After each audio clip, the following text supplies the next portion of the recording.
السلام عليكم ورحمة الله وبركاته. waxaan maanta ka hadli doonaa baabasiir ama hemorrhoids waxa loo yaqaan. Hemorrhoids waa in xididada dhiigga soo celiya ee loo yaqaan veinska ee yaala gudaha iyo banaanka dabada ay dhiigga soo celi waayaan oo sidii la rabo dhiiggu soo celi waayaan kadibna ay bararaan. Xididadaasi markii ay bararaan qaarna waa la dareemi karaa qaarna lama dareemi karo.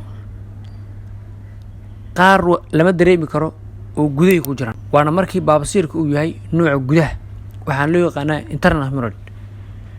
Xididadaasi bararkooda ama dhibaatadooda ama xanuunkooda badanaa waxaad arki kartaa maahan waana baabasiirka nooca gudaha internal hemorrhoid ayaa loo yaqaanaa. hal mar ayaad arki kartaa oo shaki ku geli karaa waana markii dhiig uu soo raaco saxarada markaas ayaad arki kartaa oo macnaha dareemi kartaa in dhibaato ay ka jirto gudaha. mararka qaarkood waxaa dhici karta kuwa gudaha inay soo dhacaan oo banaanka yimaadaan. sidoo kale xanuunkoodu ma badna markii ay soo dhacaan oo kaliya ay xanuun leeyihiin. qaybta kale waxaa loo yaqaanaa external hemorrhoid ama baabasiirka nooca banaanka. xididadan veinska ama nooca dhiigga celiya waxay yaalaan banaanka meesha ugu dambeeya dabada maqaarka hoostiisa yaalaan. si fudud ay ku arki kartaa bararkooda waa dareemi kartaa waa taaba kartaa waana xanuun miran. sidoo kale waxay leeyihiin mararka qaarkood cuncun qof inuu xogo ay u baahnaan way barari karaan way dhiig bixi karaan mararka qaarkood ma soo dhacaan ayagu oo sidii ku gudaha ku jira banaanka ma soo aadaan. intaas ay ku kala duwan yihiin baabasiirka nooca gudaha iyo nooca dibadda. waa inaad fahantaa maanta wixii ka dambeeya waxay ku kala duwan yihiin baabasiirka nooca gudaha iyo dibadda. waa isla baabasiirki laakiin waxay ku kala duwan yihiin kaliya halka ay ka dhalanayaan. midna wuxuu ka dhalanayaa xididada qaybta gudaha ee dabada midna wuxuu ka dhalanayaa xididada banaanka yaala. inta haddii aan ku soo koobo baabasiirka iyo intuu kala baxo waxaan markaan guda gelaynaa waxyaabaha sababi kara. waxyaabaha ugu horeeya baabasiirka sababadana ee la sheego waxaa waaye in qofka isagoo u baahan suuliga ama musqusha inuu aado inuusan aadin kadibna saxaradii oo halka ku dhigaaliyo dan mar kale mid kale timaado oo sidaas ku dhigaaliyo deetana ay isgaarto oo markii ay isgaarto cadaadis ay soo saarto qaybta gudaha ee dabada. sidoo kale waxaa keena in qofku markuu tago suuliga oo wax badan ama muddo dheer oo fadhiyo meesha saxarada oo halkaas oo fadhiyo waxaa engorgement ama goror uu ku imaanaya xididadii dhiigga. dhiig ayaa kasoo buuxsamaya dhiiggaas kasoo buuxsamana waxaa dhacaya maadaama dhiig badan uu yahay in tabarta dib lagu celinayo ay aad u yaraato. sidoo kale waxyaabaha keeni kara in xididadaas ay bararaan waxaa ka mid ah saxarada qofka oo adag si caadi iskaga adag saxarada qofka oo adag. sidoo kale shuban tirad baan qofka duu leeyahay oo soo la laabtay mararka qaarkood way isku arki karaa.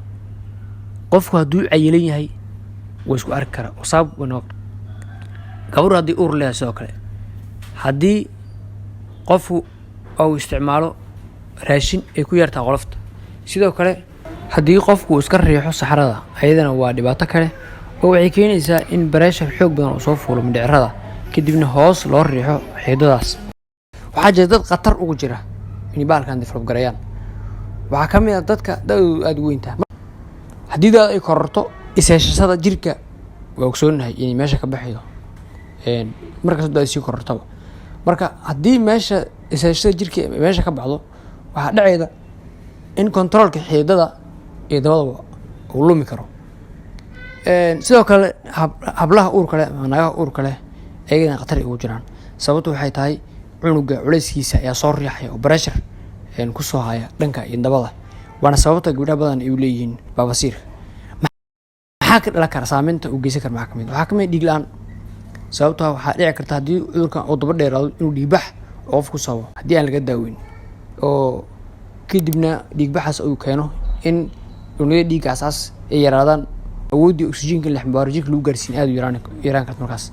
sidoo kale waxyaabaa ka dhalan kara waxaa kamid ah strangulation in noqoto ama strangulation waxaa leedahay xididada inay isku duumaan oo kale kadibna dhiiggii halkaas uu ka istaago oo quuditaankii la quudinayay ama dhiig ka laabanaya dabada ay suurtagal noqon weydo kadibna xanuun tiro badan meesha ka yimaado. sidoo kale waxaa kale mararka qaarkood dhiigaas meesha yaalla inuu ka samayso waxa la yiraahdo thrombosis hemorrhage oo ah xinjir ay ka samaysatay ka dhalatay baabsiirkaas xiidadaas taasoo jirka ku safarto wadnaha ama tagi karta maskaxda saameyn geysan karta. maxaa loo hortagi karaa? waxaa loo hortagi karaa qofka inuu isticmaalo raashin uu ku badan qolofta. raashin qolofta ku badan marka loo jeedo waxaa waaye inuu isticmaalo miro badan, inuu isticmaalo khudaar, inuu isticmaalo waxyaabaha dalagga ay soo go'a. waxaas maxay suurtageliyaan inay saxarada jilciyaan oo kadibna ay ka dhigaan mid is haysta oo soo bixi karta. ishaashada saxaradaasi waxay qofka ay macnaha ay ka hortagaysaa ama ay u diidaysaa inuu soo riixo saxaradii. soo riixitaankaasuna wuxuu sabab u noqday waxaan ognahay in meeshii ay dabacdo.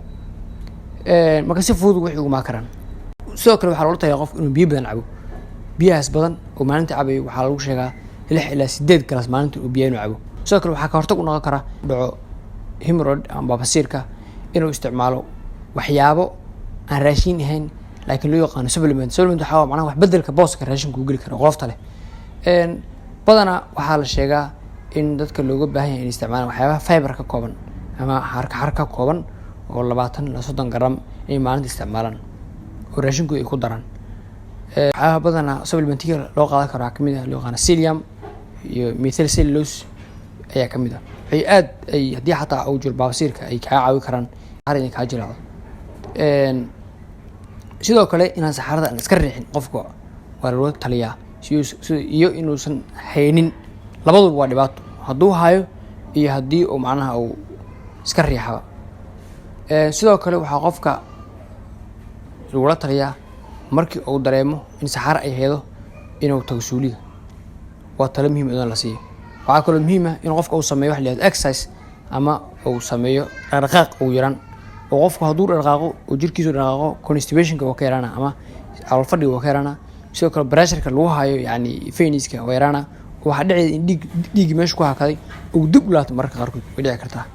marka waa muhiim eedana fadhiga tirada badan eedana sidoo kale waa laga fogaadaa oo dadka qaba baabsiirka kale haddii maanta ay fadhiyaan oo suuliga kale ay fadhiyaan waxaa imaan karta in pressure oo soo fuusan soo sheegnay xiidadaas. marka waa laga fogaadaa ayagana. sidee lagu ogaan karaa in baabsiir qofkan qabo? badan waxaa la sameeyaa dhakhtarka wuxuu sameeyaa dabadu farta gelina kadibna uu ku wareejinaa. marka haddii aad dhakhtarka uu ku yiraahdo baabsiiran ka fiirina oo dabada farka geli hala yaabin waa caadi oo lu ogaadaa. waxaaba jiraan oo dhakhtarka isticmaala kadibna saas ku ogaa. sidoo kale aragti ayaa loo arki karaa. maxaa daawo noqon kara? waxaa jira la isticmaalo guriga lagu isticmaalo hore soo sheegnay in raashinka isticmaasho qolofta ku baahan tahay inaad isticmaasho oo kareen oo la mariyo xiidadaas korkooda la mariyo sida maadada loo yaqaan hydrocortisone oo kale inaad isticmaasho kale. sidoo kale in xanuun baabiya qaadato ayadana waa la sameeyaa baabiya qaadato sida ibuprofen ama paracetamol oo kale ama aspirin waa isticmaali kartaa. maxaa kaloo la sameyn karaa laastiga maxaa qofkan suurtagal u noqon haddii lifestyle-ka qofka uu wax ka bedelo badanaa kadib waxaa dhici karta haddii qofka wax iska bedeli waayaan in la sameeyo qaliin. qaliinka waxaa loo yaqaanaa hemorrhoidectomy loo yaqaana. hemorrhoidectomy macnaha waxaa waaye in la remove gareeyo la saaro waxa la yiraahdo xiidada barbarre in la saaro wax halka ugu dambeeyo. sidoo kale waxaa la sameeyaa in lagu sameeyo wax la yiraahdo in la xiro xiidadaas oo blocking lagu sameeyo. intaas ayaa ma karta marka ugu dambeeyda. marka haddii raashinkaada ama lifestyle-ka wax ka bedesho waxa ku waxay noqon karaan haddii wax iska bedeli waayaan in loo sameeyo qaliin. marka badanaa dadka waxaa muhiim ah in xilli hore dhakhtarka ay la socdaan oo mar dambe xaaladda inta wax laga qabo waayay oo xiidadii inta rab jareen oo dilaaceen ay arkaysaa qofka inuu isbitaalka imaanayo. marka waxaa la rabaa qofka in xilli hore isbitaalka u tago.